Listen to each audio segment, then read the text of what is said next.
هل لك سر عند الله بينك أنت وبين الله؟ الحمد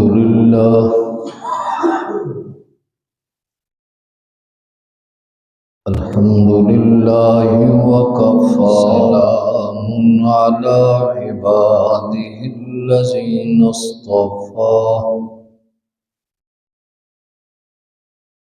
خصوصا على سيد الرسل وخاتم الأنبياء.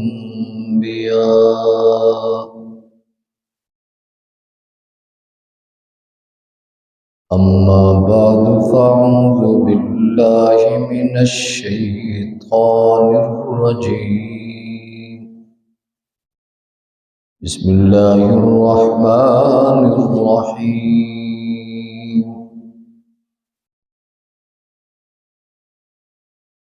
إن الله لا يضيع أجر العاملين. وقال الله تعالى في مقام آخر: يا أيها الذين آمنوا لا تبطلوا أعمالكم. وقال النبي صلى الله عليه وسلم: الصوم لي وأنا أجزي به، أو كما قال رسول الله صلى الله عليه وسلم.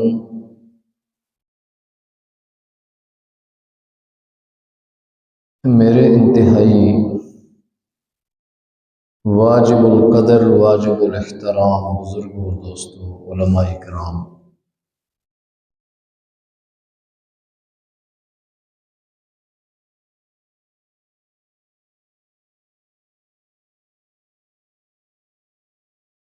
رمضان کا مہینہ چل رہا ہے۔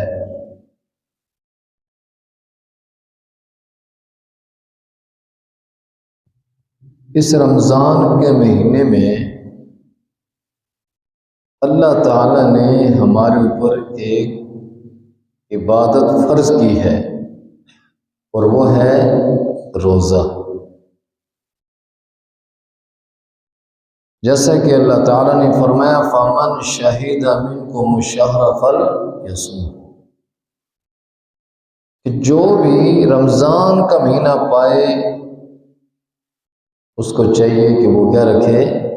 روزہ رکھے۔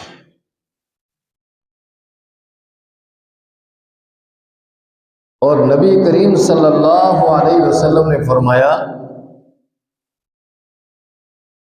کہ اللہ فرماتے ہیں: الصوم لی وانا اجزی بہ، کہ روزہ میرے لیے ہے، میں خود ہی اس کا بدلہ دوں گا۔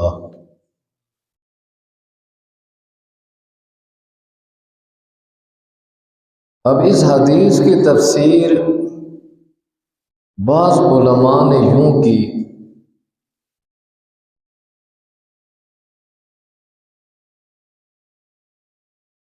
کہ کل قیامت کے دن ہر بندہ اللہ کی بارگاہ میں پیش ہوگا،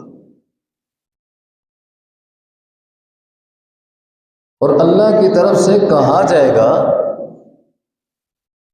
کہ دنیا میں ہم نے آپ کو بھیجا تھا ایک مقصد کے لیے،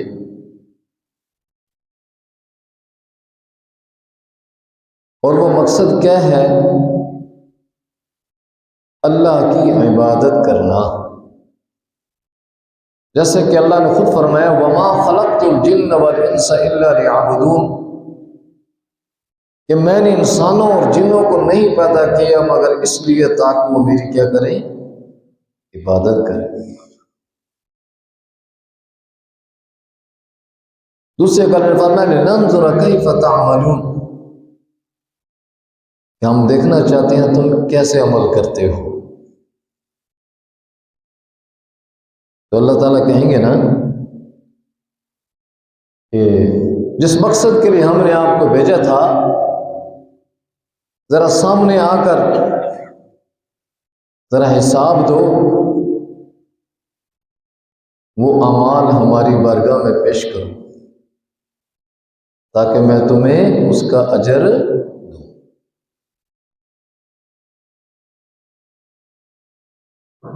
تو اب دیکھو ہر آدمی پیش ہوگا۔ اب ایک آدمی ایسا بھی ہوگا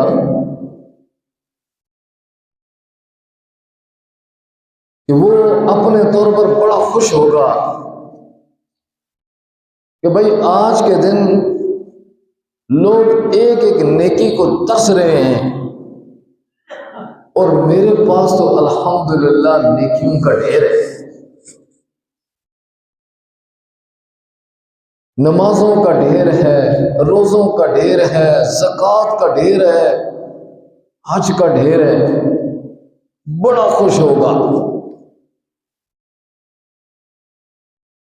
لیکن یہ جو بندہ ہوگا نا، اس نے حقوق اللہ کا تو بڑا خیال کیا ہوگا،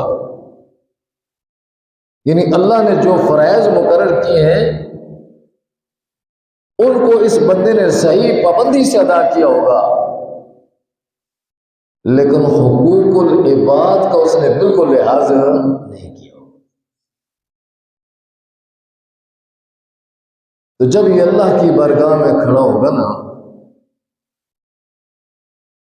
تو کچھ لوگ کھڑے ہو جائیں گے اور کیا کہیں گے؟ یا رب العالمین الیوم یوم الانصاف، آج تو انصاف کا دن ہے، آپ کے دربار میں اگر انصاف نہیں ملے گا تو پھر کہاں ملے گا؟ اب ایک طبقہ کھڑا ہو جائے گا، ان میں سے ہر ایک یہ کہے گا قد شتمنی ھذا، ایس بندے نے مجھے دنیا میں گالی دی تھی۔ دوسرا کہے گا طبقہ، ہر ایک بول پڑے گا قد قذفنی ھذا، باری تعالیٰ ایس بندے نے تو دنیا میں ہمارا جینا ہی محال کر دیا تھا، اس نے ہمارے اوپر ایسی تہمت لگائی ہے کہ بس نہ پوچھو۔ تیسرا طبقہ، یا باری تعالیٰ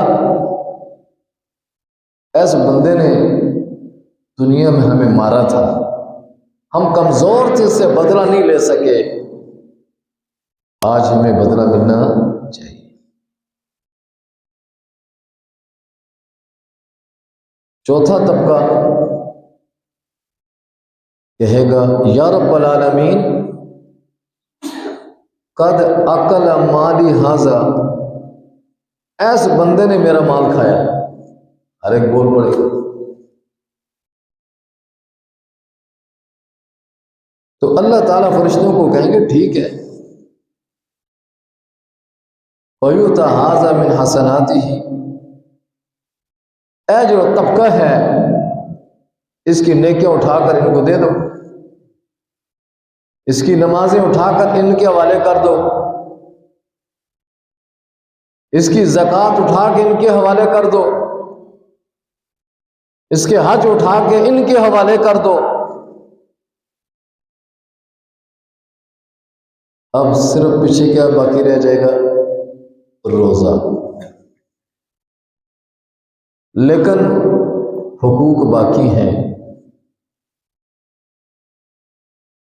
تو فرشتے کہیں گے باری تعالیٰ نمازیں تو اس کی ختم ہو گئی، زکاتیں اس کی ختم ہو گئی ہیں، حج اس کے ختم ہو گئے ہیں، صدقہ اور خیرات سارے ختم ہو گئے، اکا روزہ باقی رہ گئے۔ اللہ فرمائیں گے رہنے دو رہنے دو، روزہ اس نے میرے لیے رکھا ہے اور میں خود ہی اپنی جناب سے ان لوگوں کو اس کا بدلہ عطا کروں۔ اس سے ہمیں دو باتیں معلوم ہوئی کہ ایک تو حقوق العباد کا بھی ہم نے لحاظ رکھنا ہے، اس کی بھی بڑی اہمیت ہے، کیونکہ اللہ اپنا حق تو معاف کر دے گا، لیکن بندے کا حق معاف نہیں ہوگا جب تک بندہ معاف نہ کرے۔ اور دوسرا، روزے کی اہمیت بھی معلوم ہوئی کہ روزہ کتنی شان والی عبادت ہے، اور پھر علماء اس کی وجہ بیان کرتے ہیں کہ روزے کو یہ شان کیوں ملی ہے۔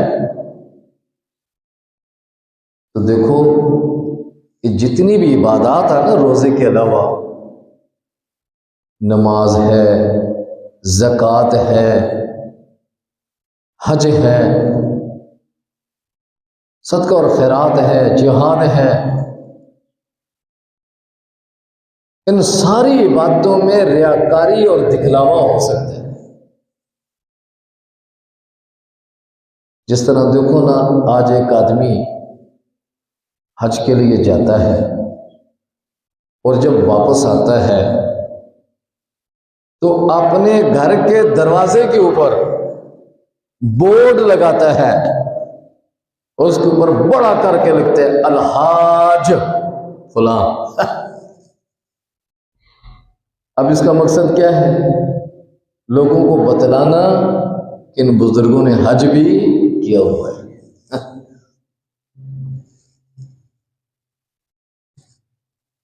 حج بڑی عبادت ہے، لیکن ریاکاری اور دکھلاوے سے کیا ہو؟ ہماری نیت خالص اللہ کی رضا ہو، پھر دنیا دیکھتی ہے تو پہلے دیکھے۔ اور ایک بات یہ بھی سنتے جائیں، نبی علیہ السلام کا فرمان ہے کہ ایک آدمی حج کی طاقت رکھتا ہے لیکن وہ حج نہیں کرتا، کوئی مجبوری بھی نہیں ہے، تو آپ نے فرمایا فَلْيَمُتْ إِنْ شَاءَ يَهُودِيًا أَوْ إِنْ شَاءَ نَصْرَانِيًا۔ اس کو چاہیے کہ یہودی ہو کر مرے یا نصرانی ہو کر مرے، اسلام کے ساتھ بہرحال اس کا کوئی تعلق نہیں۔ تو یہ حج بھی ایک موسم آ رہا ہے، جس کو اللہ نے استطاعت بخشی ہو وہ اس کی بھی فکر کرے۔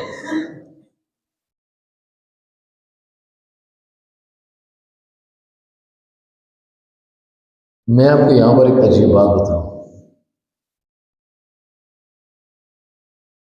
کہ آج حج کرنا بھی آسان نہیں ہے، مشکل ہے۔ حالانکہ یہ سفر ہمارے لیے آسان ہونا چاہیے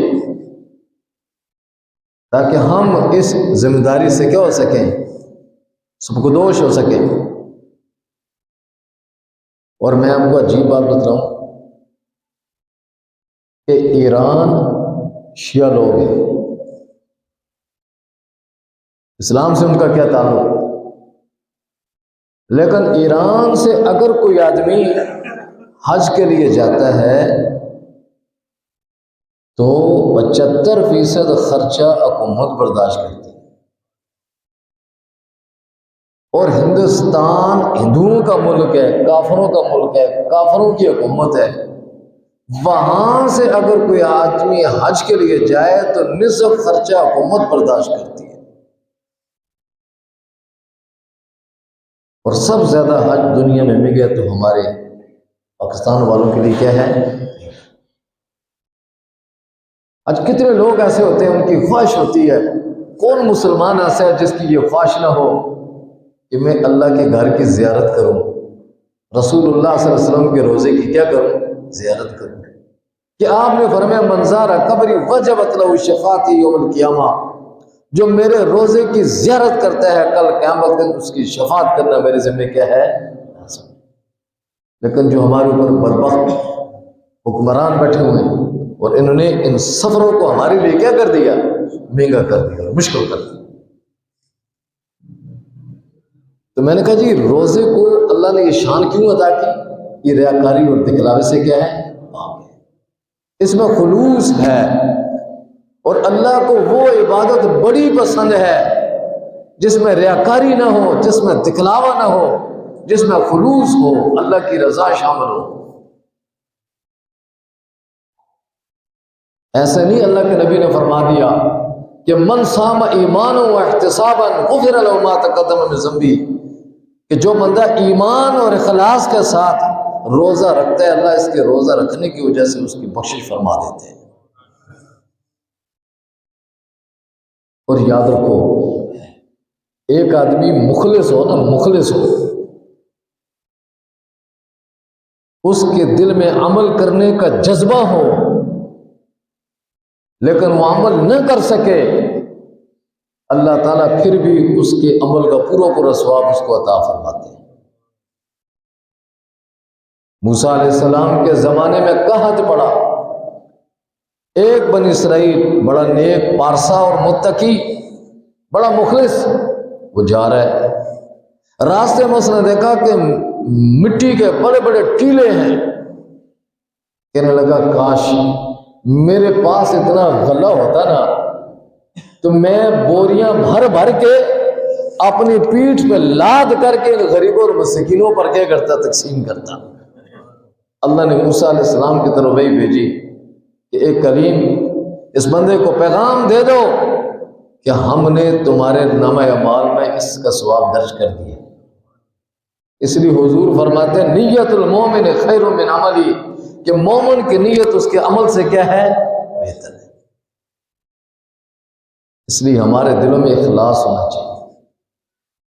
دیکھو یہ جو صحابہ کرام ہے رضوان اللہ تعالی علیہم اجمعین، کہ اللہ نے ان کو کتنی بڑی شان عطا کی کہ دنیا میں اللہ تعالیٰ نے ان کے لیے فرما دیا رضی اللہ عنہم ورضوا عنہ۔ ان صحابہ کرام کے اندر اخلاص تھا۔ اللہ نے فرمایا اولئک هم المخلصون، کہ دنیا میں اگر کوئی مخلص ہے تو کون ہے؟ صحابہ۔ نبی علیہ السلام قسم اٹھا کر فرماتے ہیں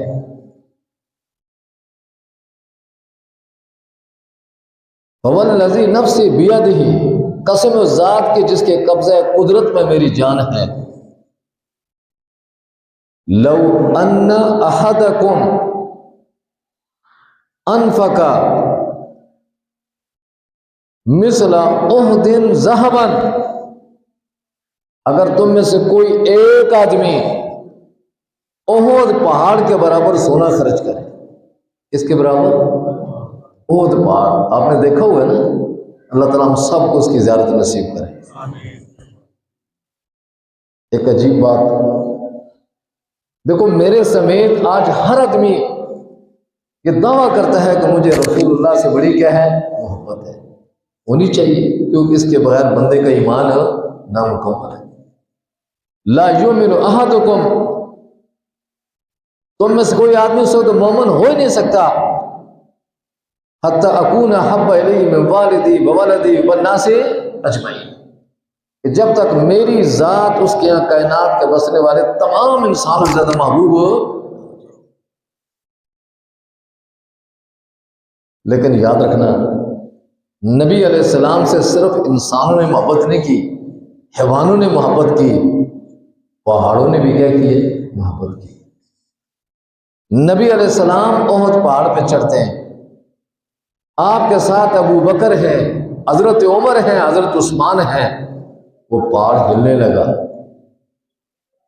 تو نبی علیہ السلام نے اس پر پاؤں سے ٹھوکر ماری، آپ نے فرمایا اسکن یا سبیر، سبیر پہاڑ کا نام ہے، اسکن یا سبیر، ٹھہر جو ہے پہاڑ، فَإِنَّمَا عَلَيْكَ نَبِيٌّ وَصِدِّيقٌ وَشَهِيدَانِ، کہ تیرے اوپر ایک نبی ہے اور ایک صدیق ہے اور دو شہید ہیں۔ دو کیا ہیں؟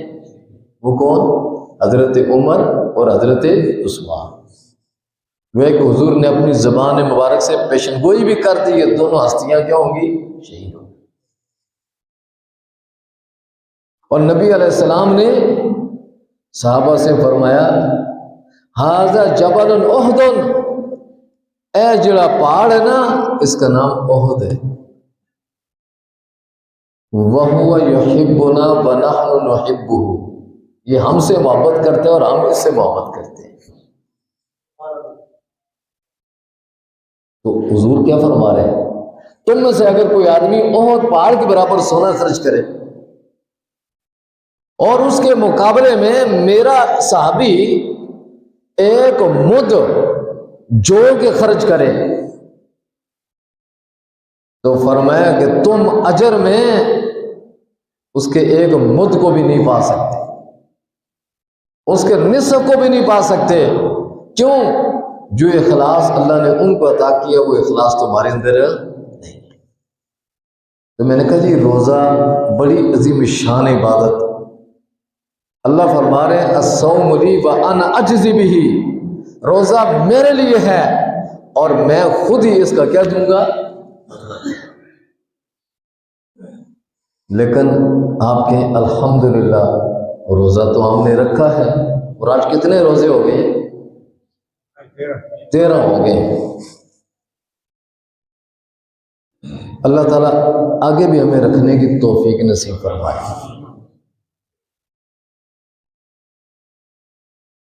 لیکن یہ بھی یاد رکھیں نیکی کرنا آسان ہے، لیکن اپنی نیکی کو قیامت تک کے لیے محفوظ رکھنا تاکہ کل قیامت کے دن اللہ ہمیں اپنی جناب سے اس کا اجر عطا فرمائے، یہ مشکل، یہ کیا ہے؟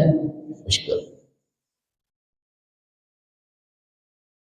اور یہ بھی ذہن میں رہے وَكَانَ اللَّهُ شَكُورًا حَلِيمًا، اللہ نے اپنے بارے میں شکور کہا ہے۔ شکور کا میں نے قدردان،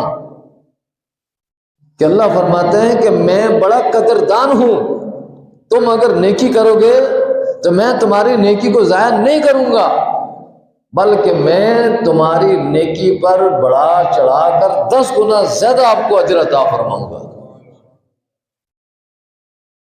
لیکن تم نے خیال کرنا ہے کہ تم نے اپنی نیکی کو ضائع نہیں کرنا۔ یا ایھا الذین آمنوا، اے ایمان والو، لا تبطلوا اعمالکم، تم نے اپنے اعمال کو باطل نہیں کرنا، اپنے اعمال کی حفاظت کرنی ہے۔ روزہ تو ہم نے رکھا ہے، لیکن یہ جو روزہ ہے نا، روزہ اس پر جو اللہ نے اتنا بڑا اجر دینا ہے ہمیں، یہ تب ہی ملے گا جب یہ روزہ ہمارے پاس محفوظ رہے، روزہ ہمارے پاس محفوظ رہے۔ سنو، اللہ کے نبی صلی اللہ علیہ وسلم نے فرمایا رب صائم لیس لہ من صیامہ الا الجوع، کہ بہت سارے روزے دار ایسے بھی ہیں جو روزہ تو رکھتے ہیں، صبح سے لے کر شام تک بھوک اور پیاس برداشت کرتے ہیں، لیکن ان کو روزے سے ملتا کچھ بھی نہیں سوائے بھوکا اور پیاسا رہنے کی، سوائے بھوکا اور پیاسا رہنے کی۔ اور وہ کون سے لوگ ہیں؟ تو محدثین اس حدیث کی تشریح کرتے ہوئے فرماتے ہیں یہ وہ لوگ ہیں جن میں 3 باتیں پائی جائیں، جن میں 3 باتیں پائی۔ نمبر 1، روزہ رکھتے ہیں اور روزہ رکھ کر جھوٹ بولتے ہیں۔ کیا بولتے ہیں؟ آج میرے سمیت ہر آدمی رج کے جھوٹ بولتا ہے اور ثواب سمجھ کر بولتا ہے، حالانکہ یہ مومن کی شان نہیں ہے۔ حضور فرماتے ہیں الایمان والکذب لا یجتمعان واللہ، اللہ کی قسم ہے ایمان اور جھوٹ یہ دونوں جمع نہیں ہو سکتے۔ لیکن آج ہم بولتے ہیں تو اللہ کے نبی کیا فرماتے ہیں؟ من لم یدع قول الزور، آخر میں فرمایا فللہ حاجۃ ان یدع طعامہ وشرابہ، روزہ رکھ کر جھوٹ کو تم چھوڑ نہیں سکتے، تو پھر اللہ فرماتے ہیں کہ ہمارے لیے کھانے پینے کے چھوڑنے کی کوئی ضرورت نہیں ہے، ہمیں کوئی پرواہ نہیں ہے تمہارے روزے کی۔ تو پہلی چیز کیا ہے جس سے ہمارا روزہ برباد ہو سکتا ہے، اور وہ کیا چیز ہے؟ جھوٹ سے ہم اپنے آپ کو کیا کریں؟ بچائیں۔ جھوٹ بولنا یہ مومن کی شان نہیں ہے۔ اور دوسری بات،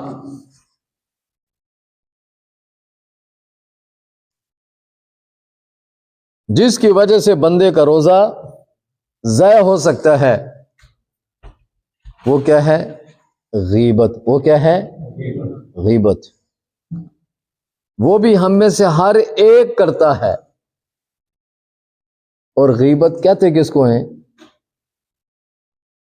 کہ کسی کے پیٹھ کے پیچھے ایسی بات کرنا، اگر آپ اس کے منہ پر کریں تو آپ کا منہ توڑ دے، اس کو کیا بولتے ہیں؟ غیبت کہتے ہیں۔ اور نبی علیہ السلام کا فرمان ہے، جو روزہ رکھ کر غیبت کرتا ہے اس کا روزہ اللہ کے ہاں قبولیت حاصل نہیں کرتا، روزے کی حیثیت ختم ہو جاتی ہے۔ اور ایک عجیب بات سنیں، اللہ کے نبی صلی اللہ علیہ وسلم فرما رہے ہیں، الغیبت اشد من الزنا، یہ جو غیبت ہے نا، یہ زنا سے زیادہ سخت ہے۔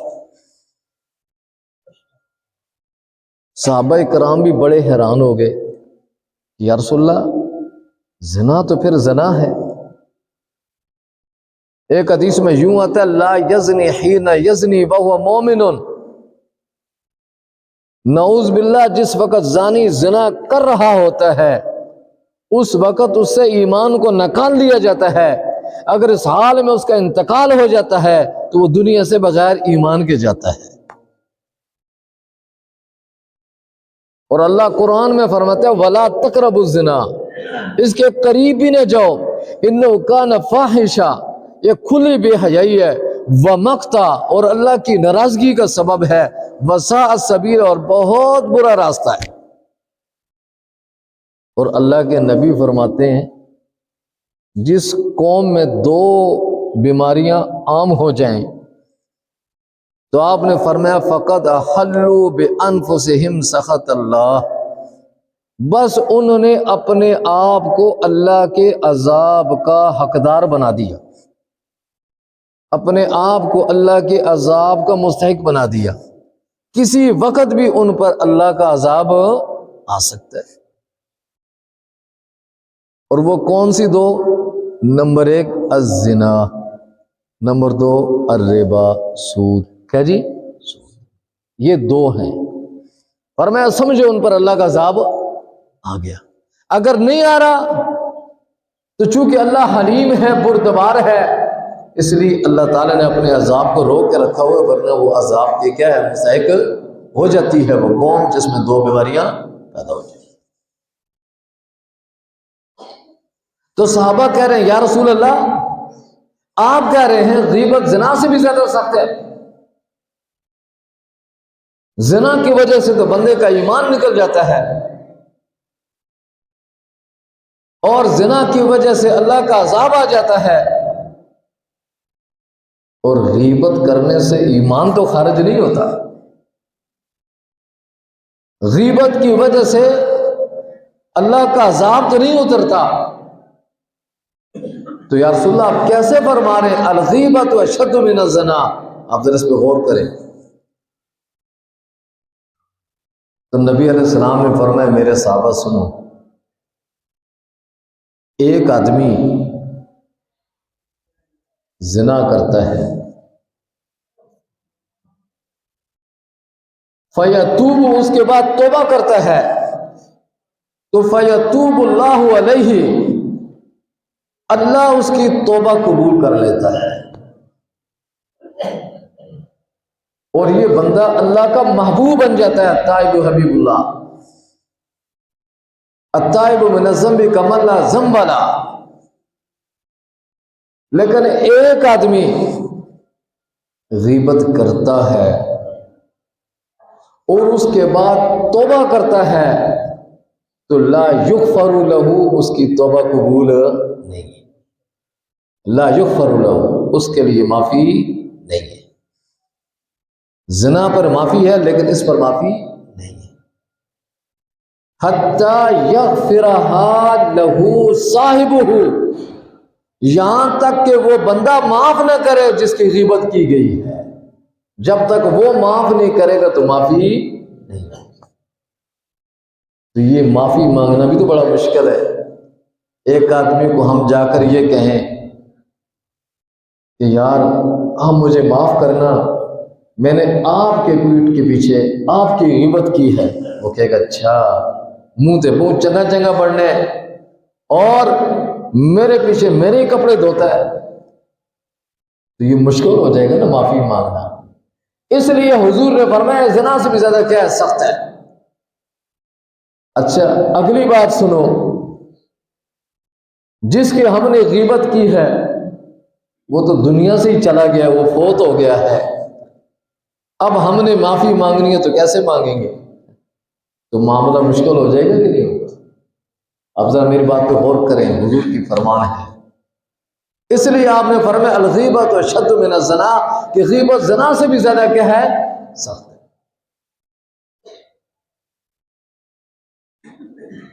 دیکھو صحابہ کرام ہمارے محسن ہیں، ایک صحابی اٹھ کر کھڑے ہو گیا، کہا یا رسول اللہ آپ نے بڑی عجیب بات فرما دی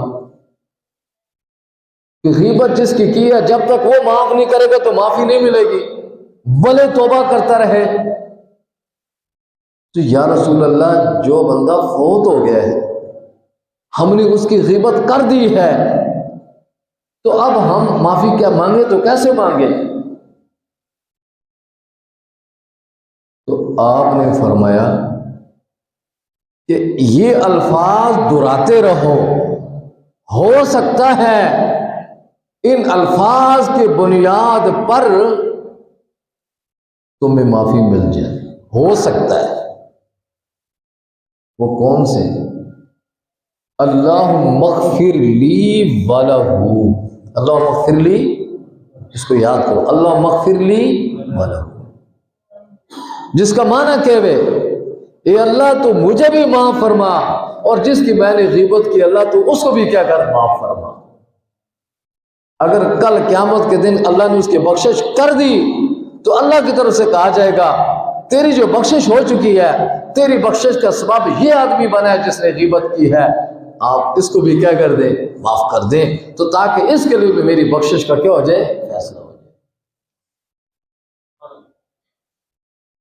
تو حضور کیا فرما رہے ہیں، رب صائم لیس لہ من صیام الا الجوع، کہ بہت سارے روزے دار ایسے بھی ہیں جو روزہ تو رکھتے ہیں لیکن ان کو حاصل کچھ بھی نہیں ہوتا سوائے بھوکا رہنے۔ اگر یہ دونوں باتیں ہم میں ہیں تو آج سے ہم توبہ کریں، اور باقی جو روزے ہیں نا ہم اپنے روزوں کو پاک کریں تاکہ یہ روزہ ہمارے لیے نجات کا ذریعہ بنے۔ اور تیسری چیز فرمایا جو آدمی روزہ رکھتا ہے سارا دن، صبح سے لے کر شام تک روزہ رکھتا ہے، بھوک برداشت کرتا ہے، پیاس برداشت کرتا ہے، خوب تلاوت کرتا ہے، ذکر کرتا ہے، تسبیحات پڑھتا ہے، جھوٹ بولنے سے بھی اپنے آپ کو بچا کر رکھتا ہے، کسی کی غیبت نہیں کرتا، لیکن شام کو جو افطاری کرتا ہے اور جس چیز سے افطاری کرتا ہے وہ چیز حرام ہے۔ وہ چیز کیا ہے، حرام۔ وہ مال اس کے لیے حلال نہیں تھا، ناجائز طریقے سے اس نے مال کمایا، تو اس آدمی کا روزہ بھی کیا ہو گیا، ضائع ہو گیا۔ کراچی کے ایک بہت بڑے عالم ہیں، حکیم اختر ان کا نام ہے، رحمۃ اللہ علیہ، فوت ہو گئے۔ وہ کہتے ہیں دیکھو رمضان آ رہا ہے، وہ کہتے تم نہ کسی کی مزدوری کرو، مزدوری کرو، اس سے جو آپ کو رقم حاصل ہو اس سے آپ افطاری اور سحری کا سامان خریدیں، یا آپ کے جان پہچان والا کوئی نیک آدمی ہے اور سمجھتے ہیں کہ آپ اس آدمی کی کمائی کوئی مشکوک نہیں ہے، حلال روزگار ہے اس کا، آپ اسے قرض لے لیں۔ آپ اسے کیا کریں؟ اس قرض سے آپ سحری اور افطاری کا سامان خریدیں اور اس سے آپ روزہ کیا کریں؟ افطار کریں۔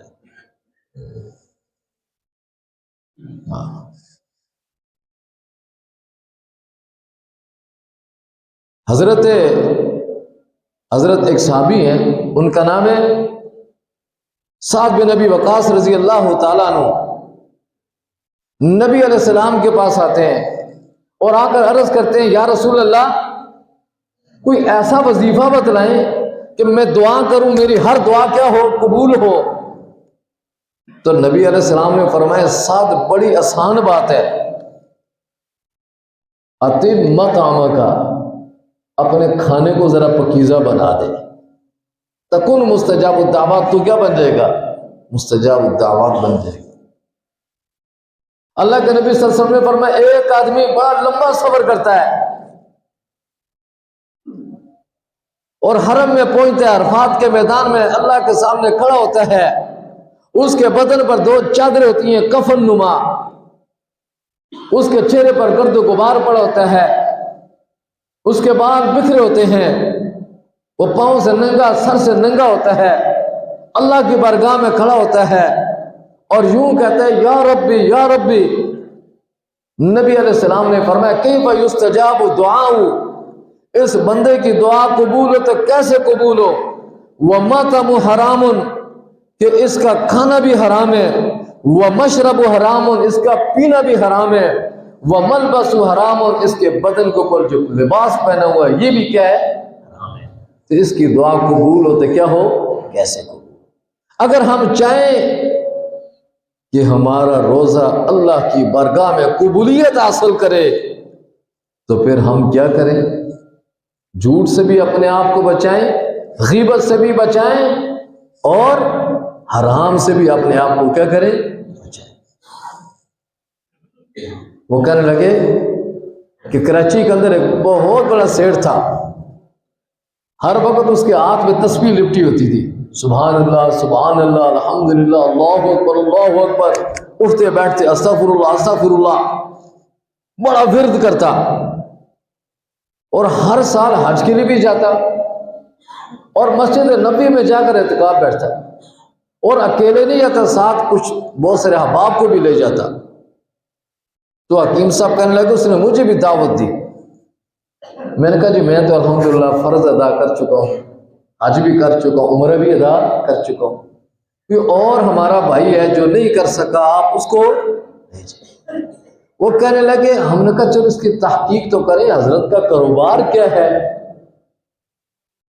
تو بعد میں پتہ چلا کہ حضرت تو بہت بڑے سود خور ہیں، بہت بڑی رقم اس نے سود پہ لگائی ہوئی ہے، اس سے جو آمدن حاصل ہوتی ہے اس سے خود بھی حج عمرہ کرتا ہے، غریبوں اور مسکینوں کو بھی حج عمرہ کرواتا ہے۔ بھائی تو کوئی ٹھیکیدار ہے تو دوسروں کو تو حج عمرہ کراتا ہے؟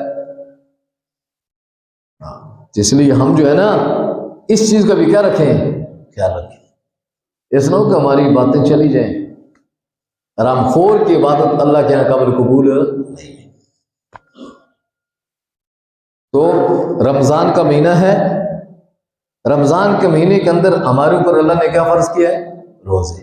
فمن شہد منکم الشہر فلیصم، روزے رکھنے بھی ہیں اور روزوں کو قیامت تک کے لیے بچا کے بھی رکھنے ہیں تاکہ کل قیامت میں اللہ تعالیٰ ہمیں اس کا اجر و ثواب عطا فرمائے اور یہ روزہ ہمارے لیے نجات کا ذریعہ بنے۔ اور دوسری بات دیکھو، یہ جو رمضان کا مہینہ ہے نا تو فضائل اعمال آپ کھولیں، اس میں فضائل رمضان آپ نکالیں، اس میں اس رمضان کے متعلق نبی علیہ السلام نے یہ فرمایا ہوا شہر الصیام، یہ روزوں کا مہینہ ہے، اور ساتھ ساتھ آپ نے یہ بھی فرمایا ہوا شہر المواسات، یہ ہمدردی کا مہینہ ہے، خیر خواہی کا مہینہ ہے۔ کہ دیکھو ہمارے پیارے آقا محمد رسول اللہ جن کا ہم نام لیوا ہے، ان کی زندگی کا مطالعہ کرے تو ان کی زندگی فقر و فاقہ سے بھری ہوئی ہے۔ حضرت امی عائشہ صدیقہ رضی اللہ تعالیٰ عنہ فرماتی ہیں نبی علیہ السلام نے کبھی پیٹ بھر کر 2 وقت کھانا نہیں کھایا، لیکن جب آتا ہے نا رمضان کا مہینہ، کان اجود من الریح المرسلہ، کہ نبی علیہ السلام چلنے والی ہوا سے بھی زیادہ سخاوت کا کیا کرتے، مظاہرہ کرتے۔ اور نبی علیہ السلام نے اس کو کیوں شہر المواسات کا؟ دیکھو جب ہم روزہ رکھتے ہیں نا صبح سے لے کر شام تک، ہمیں بھوک لگتی ہے تو پھر ہمیں احساس ہوتا ہے کہ بھوک کتنی بری چیز ہے،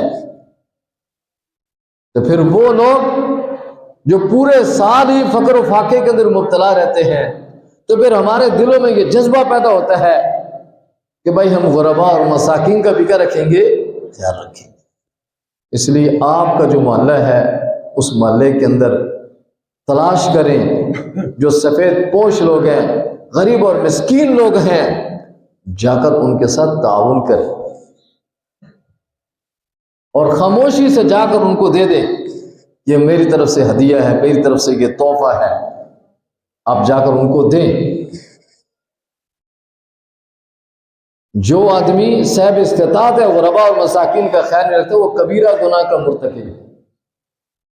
آپ سورہ مدثر پڑھیں، قرآن پڑھیں، سورہ مدثر 29واں پارہ،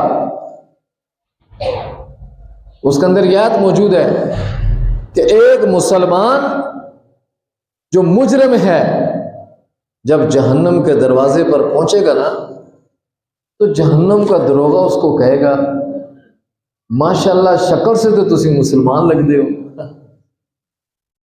تو سر کلمہ پڑھا لا الہ الا اللہ محمد رسول اللہ، ما سلککم فی سقر، تمہیں کون سی چیز جہنم میں لے آئی ہے، تم کس وجہ سے جہنم میں آگے؟ تو وہ آگے سے کہیں گے لم نک من المصلین، ہم نماز نہیں پڑھا کرتے تھے، ہم نماز کیسے بشرمی سے جواب دیں گے، ہم نماز۔ تو فرشتہ آگے سے کہے گا نا الم یاتکم نذیر، تمہیں کوئی ڈرانے والا نہیں آیا، تمہارے محلے میں تبلیغی جماعت والے نہیں تھے جو گشت کرتے، تمہارے محلے میں مسجد نہیں تھی، تمہارے محلے کی مسجد میں مؤذن اذان نہیں دیتا تھا حی علی الصلاۃ حی علی الصلاۃ، تو کہیں گے قالوا بلا، کیوں نہیں، نذیر آیا تھا فکذبنا وقلنا ما نزل اللہ من شیء، اور ہم نے کہا چھوڑو پرا یہ مولوی دی گلاں نے کوڑ گلاں نے ساریاں، اللہ تعالیٰ غفور رحیم ہے، کچھ کرنے کی ضرورت نہیں، بس اللہ تعالیٰ ایویں ہی معاف کر دے گا۔ تو فرشتہ کیا کہے گا ادخلوا ابواب جہنم، چلو پھر جہنم میں بڑھ جاؤ۔ دوسرا آدمی جب فرشتہ اس کو دیکھے گا نا کہے گا جناب آپ کے چہرے سے لگتا ہے کہ آپ بڑے نمازی ہیں، ماشاءاللہ آپ کی پیشانی پہ سجدے کے نشانات ہیں، نماز پڑھی آپ نے بڑی پابندی سے، لیکن ما سلککم فی سقر، تمہیں کون سی چیز جہنم میں لے آئی ہے، تم کس وجہ سے آگے، تم تو نمازی تھے۔ تو آگے سے کیا جواب دیں گے وَلَمْ نَكُ نُطْعِمُ الْمِسْكِينَ، ہم مسکینوں کو کھانا نہیں دیا کرتے تھے۔ اس لیے نماز بھی پڑھنی ہے اور غربا اور مساکین کا بھی کیا رکھنا ہے، خیال رکھنا ہے۔ اس لیے نبی نے فرمایا ہوا شہر المواسات، یہ رمضان کا مہینہ ہمدردی اور خیرخواہی کا مہینہ ہے۔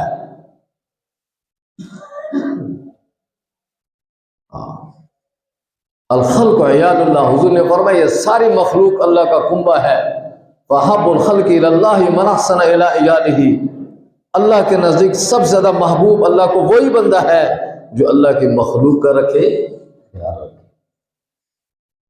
اس کو بولتے ہیں مواسات، اس کو بولتے ہیں کیا ہے، ہمدردی جی۔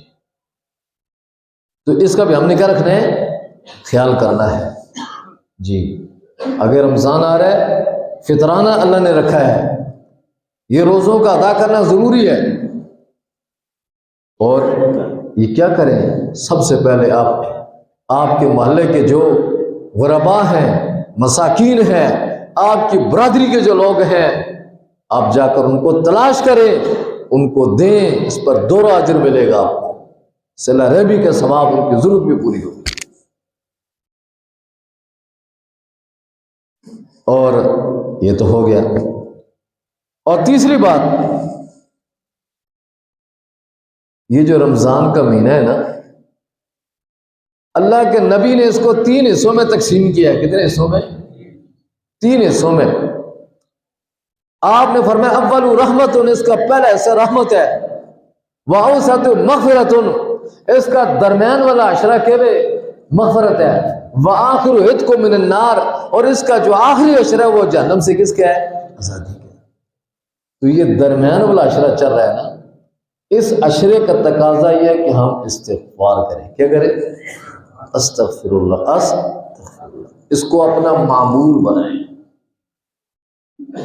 اور بعض علماء نے ایک خاص قسم کا استغفار بتلایا، آپ نے سنا ہوگا اپنے علماء سے، وہ اس کو آپ یاد کریں۔ وہ کیا الفاظ ہیں، آپ الفاظ کو بھی یاد کریں اور اس کو پڑھیں۔ ربی اذنبت، ربی فاغفر لی، ربی اذنبت فاغفر لی، کہ اللہ میں نے بڑے گناہ کیے ہیں، بس تو مجھے معاف کر دے۔ آپ کو پتہ ہے کہ جب انسان گناہ کرتا ہے نا تو 3 چیزیں اس پر گواہ بن جاتی ہیں، کرامن کاتبین، اور انسان کے اعضاء، اور وہ زمین کا ٹکڑا جہاں پر بندے نے گناہ کیا ہوتا ہے۔ اب کل قیامت کے دن یہ تینوں ہمارے خلاف گواہی دیں گے، لیکن حدیث پاک میں آتا ہے جو اس وظیفے کو پڑھتا ہے نا، ربی اذنبت فاغفر لی، تو اللہ تعالیٰ کیا کرتے ہیں؟ انس اللہ الحفظۃ والجوارح ومعالم من الارض، کہ اللہ تعالیٰ فرشتوں کو ہی بلا دیتے ہیں، والجوارح، اور اعضاء کو بھی بلا دیتے ہیں، ومعالم من الارض، اور زمین کے اس ٹکڑے کو بھی کیا کر دیتے ہیں؟ بلا دیتے ہیں۔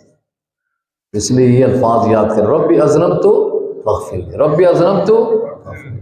حدیث پاک میں ہے جب یہ بندہ پڑھتا ہے تو اللہ کہتے ہیں علم عبدی ان لہ ربا ان یاخذہ ویستغفر لہ، یہ تو بڑے دل کھول کر گناہ میں شروع ہو گیا تھا اور یہ سمجھتا تھا کہ میرے اوپر کوئی رب ہے ہی نہیں ہے، مجھے کوئی پکڑ ہی نہیں سکتا، لیکن اب میرے بندے نے جان لیا ہے کہ اس کا بھی کوئی رب ہے جو اس کو پکڑ بھی سکتا ہے، اس کو معاف بھی کر سکتا ہے، اور آج اس نے یہ پڑھنا شروع کر دیا، ربی اذنبت فاغفر لی، ربی اذنبت فاغفر لی۔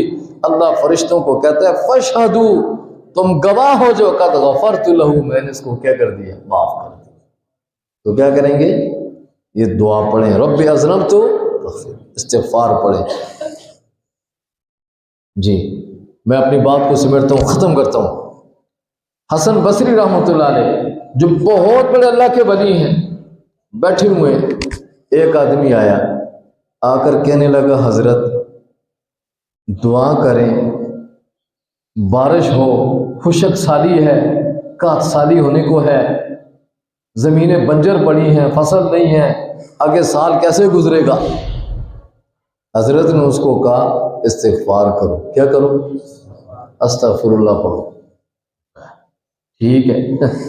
دوسرا آیا، حضرت دعا کریں، مال نہیں ہے، بہت غریب اور نادار ہوں، گزارا نہیں ہوتا، اللہ کچھ مال دے دے اور مال میں اضافہ کر دے۔ حضرت نے فرمایا استغفار کرو۔ کیا کرو؟ جاؤ استغفر اللہ پڑھو۔ تیسرا آیا، حضرت بے اولاد ہوں، دعا فرمائیں کہ اللہ اولاد عطا کر دے۔ آپ نے فرمایا پڑھو استغفر اللہ استغفر اللہ۔ چوتھا آیا، کہنے لگا حضرت میرے علاقے میں بڑے بڑے ذمہ دار ہیں، ان کے بڑے بڑے باغات ہیں، پھل فروٹ کھاتے ہیں، میری اولاد ترستی ہے، آپ مجھے بھی کوئی ایسا وظیفہ بتلائیں کہ مجھے بھی اللہ تعالیٰ باغ دے دے۔ تو آپ نے فرمایا پڑھو استغفر اللہ۔ تو ان کا ایک مرید بڑا حیران ہو گیا، حضرت یہ عجیب بات ہے، ہر بات میں استغفر اللہ استغفر اللہ استغفر اللہ۔ فرمایا کیا تو نے قرآن نہیں پڑھا؟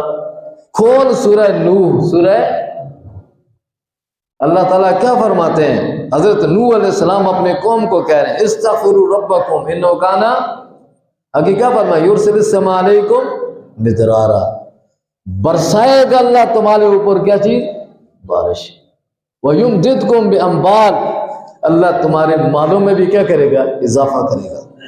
وَبَنِينَ، اور اللہ تعالیٰ تمہاری اولاد کو میں بھی کیا کرے گا؟ اضافہ کرے گا۔ وَيَجْعَلْ لَكُمْ أَنْهَارًا، وَيَجْعَلْ لَكُمْ جَنَّاتٍ، اور اللہ تعالیٰ تمہارے لیے باغات بھی بنا دے گا۔ تو پڑھیں گے نا انشاءاللہ، تو کتنے بڑی ایک معمولی سا ایک عمل ہے، اس پر اللہ تعالیٰ نے کیا اجر و فضائل رکھے ہیں۔ ہم کیا پڑھیں گے؟ استغفر اللہ۔ اپنے ایک معمول بناؤ، چلتے پھرتے اٹھتے بیٹھتے کیا کرو؟ استغفر اللہ پڑھو، کیونکہ اس کے لیے وضو شرط نہیں ہے۔ بغیر وضو کو بھی ہم کیا کر سکتے ہیں؟ پڑھ سکتے ہیں، حالت جنابت میں بھی پڑھنا چاہیے تو پڑھ سکتے ہیں۔ کیا؟ استغفر اللہ استغفر اللہ، پڑھیں گے نا انشاءاللہ جی۔ اور آخر میں آپ کو پتہ ہے کہ ہم تو کیا جی یہاں پر آئے ہیں تو ہماری ایک غرض ہے، ایک کیا ہے؟ اور وہ کیا ہے؟ ٹائم بھی آپ کا ہو گیا، ہم ایک مدرسے کے سلسلے میں آئے ہیں۔ پہلے آپ یہ سمجھیں کہ دیکھو یہ جس معاشرے میں ہم رہ رہے ہیں نا، اس معاشرے کے لیے میں ایک مثال دیتا ہوں۔ ایک اچھے ڈاکٹر کی ضرورت ہے کہ نہیں؟ ایک اچھے انجینئر کی ضرورت ہے، ایک اچھے ٹیچر کی بھی کیا ہے؟ ضرورت ہے۔ ہمارے اس معاشرے کو ایک قاری، ایک عالم اور ایک مفتی کی بھی کیا ہے؟ ضرورت ہے۔ اور یہ جو تین ضرورتیں ہماری یہ کہاں سے پوری ہو رہی ہیں؟ سکول اور کالج سے۔ ان کی ساری ضروریات حکومت برداشت کرتی ہے، اور یہ جو حافظ، قاری، عالم یہ کہاں سے تیار ہوتے ہیں؟ مدارس سے۔ اور مدرسوں کی ضرورت حکومت پوری نہیں کرتی، وہ تو اس کو دیکھنے بھی گوارا نہیں کرتی۔ یہ جتنے بھی ادارے ہیں نا، واللہ یہ مخلص مسلمانوں کے دعاؤں اور تعاون سے چلتے ہیں۔ تو آپ نے دیکھا ہوگا رمضان کے مہینے میں علماء آپ کے پاس آتے ہیں اور اپنی عزت نفس کو مجروح کرتے ہیں اور اپیل کرتے ہیں، درخواست کرتے ہیں، اور آپ حضرات اس کے ساتھ کیا کرتے ہیں؟ تعاون کرتے ہیں۔ اور آپ یقین مانے، میں کہتا ہوں نا، جس طرح ایک ڈاکٹر کی ضرورت ہے، ایک عالم اور مفتی کی بھی کیا ہے؟ ضرورت ہے۔ میں ایک آپ کو ایک مثال دوں پر صحیح سمجھ میں آپ کو۔ یہ رمضان کا مہینہ چل رہا ہے نا، رمضان کا مہینہ، دیکھو ایک آدمی ہے، اس نے روزہ رکھا، روزے کی حالت میں اس کی آنکھ میں تکلیف شروع ہو گئی۔ کیا ہو گئی؟ تکلیف شروع ہو گئی نا۔ ایک ڈاکٹر کے پاس جاتا ہے، ڈاکٹر صاحب میری آنکھ میں تکلیف ہے، بہت سخت درد ہے، مجھ درد ہے۔ تو ڈاکٹر صاحب کہتا ہے یہ قطرے لے لو، 3 دوپہر صبح کو، 3 دوپہر کو، 3 شام کو اپنی آنکھ میں کیا کریں؟ ڈالیں۔ تو کہتا ہے ڈاکٹر صاحب آپ کو پتہ ہے میرا تو روزہ بھی ہے، یہ اگر آنکھ میں دوا ڈالوں گا میں، اس سے میرا روزہ تو نہیں ٹوٹے گا؟ تو ڈاکٹر صاحب کہے گا یہ تو آپ اپنے مسجد کے امام صاحب سے جا کر کیا کریں؟ پوچھیں۔ یہ تو آپ کسی مولوی اور کسی مفتی سے جا کر کیا کریں؟ اب دیکھو یہ آدمی پریشان ہے، آنکھ میں تکلیف ہے، دوا ڈالتا ہے تو اس کو خطرہ کہ روزہ نہ ٹوٹ جائے، کیونکہ اللہ کے نبی نے فرمایا من افطر صائما بغیر عذر، جس آدمی نے رمضان کا روزہ افطار کیا بغیر عذر کے، اس کے بدلے میں اگر ساری زندگی بھی روزے رکھتا رہے تو اس روزے کے اجر کو نہیں پا سکتا۔ اب پریشان ہو گیا نا، تو ایک عالم کے پاس آئے گا، وہ آ کر اس کی ضرورت کو پوری کرے گا، عالم آ کر بتلائے گا بے غم ہو جا، آنکھ میں دوا ڈالنے سے روزہ نہیں ٹوٹے گا۔ تو اس کو کتنی خوشی کیا ہوگی؟ لائق ہوگی، الحمدللہ روزہ بھی برقرار ہو گیا اور کیا ہو گیا، اور صحت بھی کیا ہو گئی؟ مل گئی۔ تو اس لیے ضرورت ہے کہ نہیں ہے؟ جی اللہ۔ تو یہ مدارس ہمارے دینی ضرورت کو کیا کریں؟ پورے کریں۔ آپ جتنی مسجدوں میں دیکھیں آپ الحمدللہ رمضان میں قرآن سنا رہے ہیں، عالم قرآن سنا رہے ہیں، تو یہ سب حضرات کی کہاں سے پیداوار ہے؟ مدارس کی پیداوار ہے۔ تو یہ سارے ادارے آپ کے تعاون سے چلتے ہیں۔ تو یہ مولانا آپ کے جو امام صاحب ہیں مولانا زبیر صاحب، یہ بھی ہمارے اسی ادارے کے کیا ہے؟ حاضر ہے۔ اس نسبت سے ہم آپ کے پاس آئے ہیں، تو انشاءاللہ ہمیں امید ہے کہ آپ ہمارے اس ادارے کے ساتھ بھرپور کیا کریں گے؟ تعاون فرمائیں گے۔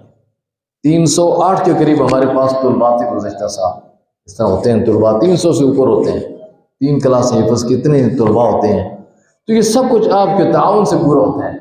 انشاءاللہ تعاون فرمائیں گے کہ نہیں؟ باقی صدقۃ الفطر ہے، میں اس کا مطالبہ نہیں کرتا، آپ جائیں اور وہ آپ کی برادری میں جو عزیز و اقارب ہیں آپ ان کو کیا کریں؟ ہاں ان کے بعد ہو سکے تو مدارس کے ساتھ بھی کیا کریں؟ تعاون کریں۔ یہ صدقہ جاریہ ہے، اور انشاءاللہ مرتے دم تک کیا جی کہ یہ آپ کے لیے صدقہ جاریہ رہے گا، مرنے کے بعد بھی اس کا نام اعمال آپ کے نام اعمال میں اس کا ثواب درج ہوتا رہے گا۔ تو دعا ہے کہ اللہ تعالی ہمیں اس دینی اداروں کے ساتھ بڑھ چڑھ تعاون کرنے کی توفیق نصیب فرمائے، اور جو کچھ کہا کہ اللہ تعالی ہم سب کو ان باتوں پر عمل کرنے کی توفیق نصیب فرمائے، اور اللہ ہمیں اس رمضان کی قدر کرنے کی توفیق نصیب فرمائے۔ جو باقی دن رہ گئے اللہ تعالی ہمیں ان ایام کے اندر صحیح معنی میں اپنی عبادت کرنے کی اللہ توفیق نصیب فرمائے۔ وآخر دعوانا الحمدللہ رب العالمین۔